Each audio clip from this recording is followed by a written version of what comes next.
আসসালামু আলাইকুম। আমার আজকের রেসিপি বাবুর্চিদের হাতে সেই টমেটো চাটনি।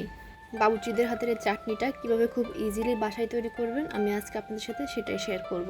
তো চলুন দেখে নিন পুরো রেসিপি। তো এই চাটনির জন্য প্রথমে লাগবে সরিষার তেল।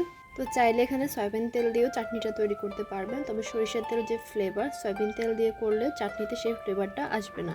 তারপর দিয়ে দিয়েছি টমেটো। তো এই অবস্থায় টমেটোটাকে হাই ফ্লেমে রেখে সিদ্ধ করতে হবে।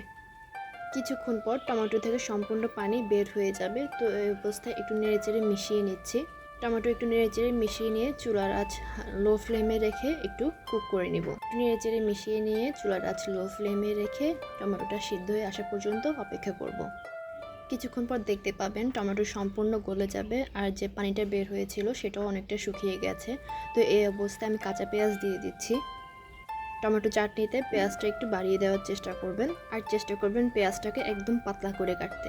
তো তারপর দিয়ে দিচ্ছি ধনেপাতা কুচি, তারপর লাগবে ঝালের জন্য কাঁচামরিচ কুচি, সেই সাথে দিয়ে দিচ্ছি একটু সামান্য পরিমাণে চিলি ফ্লেক্স, দিয়ে আবারও একটু নেড়েচেড়ে মিশিয়ে নিচ্ছি।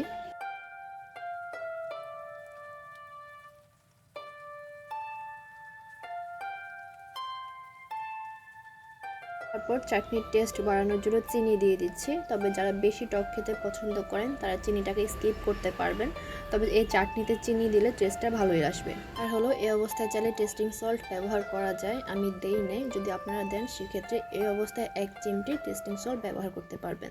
তারপর আমি স্বাদ অনুযায়ী লবণ দিয়ে দিচ্ছি। লবণ দিয়ে নেড়েচেড়ে মিশিয়ে ঢেকে রেখে দিব 2 থেকে 3 মিনিটের জন্য।